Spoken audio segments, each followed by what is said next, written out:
Hi, welcome to Quinn's RC. Once again, I'm coming off a bit of a major disappointment. We know now that the 40-tooth servo gear really likes to strip out the plastic servo horn that comes on these FCX24s. And it was recently discovered, though, that you could use the top gear and I don't even know what you call this.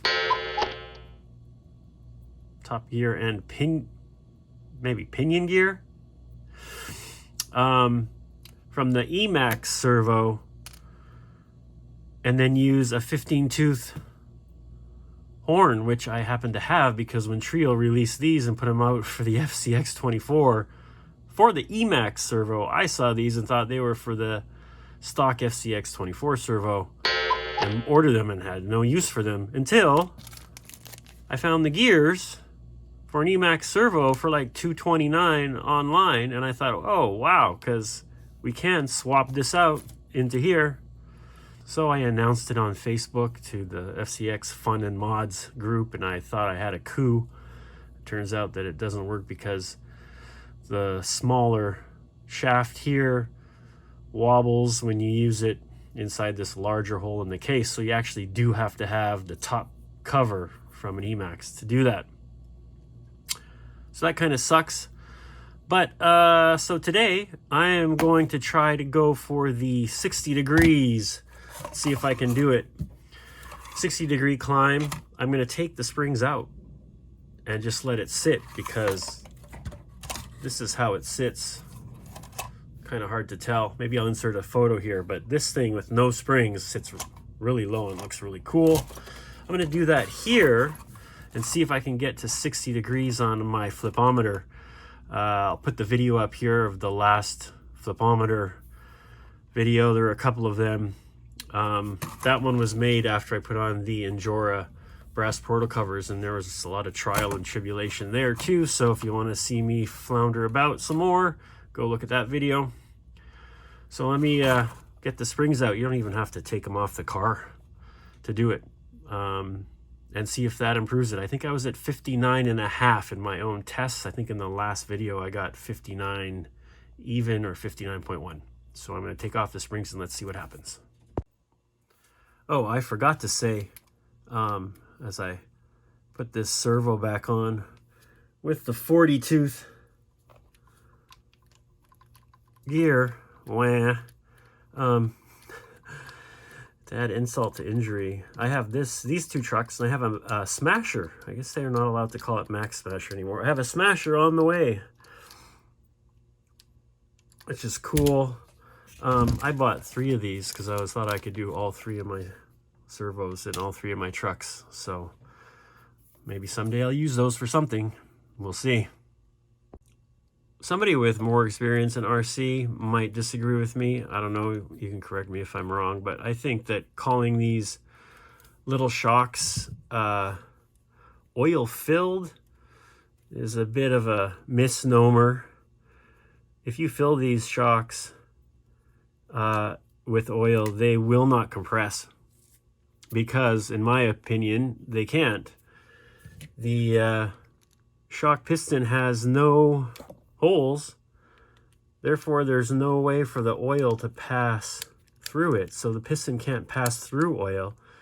It can basically just push oil. I'm sure a little bit seeps around the edges, but it's not like a regular shock where you can get through, the oil can get through the piston. So what I do is, what I'm doing here is taking off the spring the lazy way without taking off any wheels or anything like that. So I just have resorted to putting oil in the shock, very light oil, a drop at a time, until there's just the right amount of rebound. So I'm just adding oil enough so that the shock compresses and has some rebound, and calling it a day. I did have a tripod. My kid knocked it down and stepped on it, so it's useless now. It was a cheap tripod, but that's what happens. So this is at 60 degrees. And I have no springs, but I am noticing that right there, I don't know if you'll be able to see it, the front end starts to lift and the truck doesn't make it up. Now these tires have less of an aggressive tread than the other ones, so I'm going to put the other ones on and see if that makes a difference. What were on there were the LGRP Trail Kings. These are the LGRP Mud Terrains. You might be able to see it here because if you watch that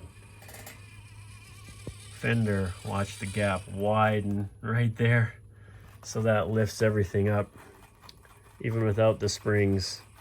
And I think it could probably make it without that happening, but it just sort of sits here and doesn't climb. I may be cheating. I have rubber bands holding the front end down now. A slow crawl,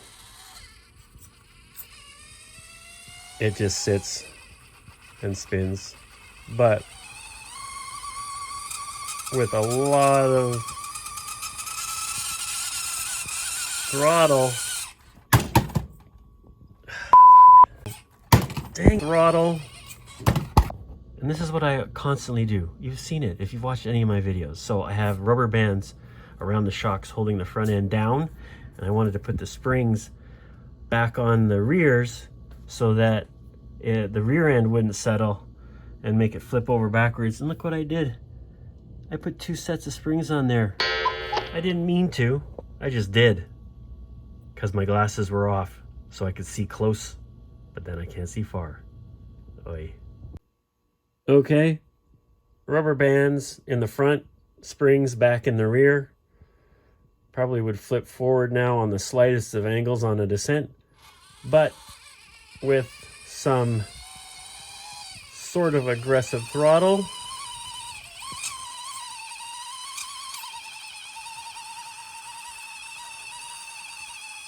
we got 60 degrees.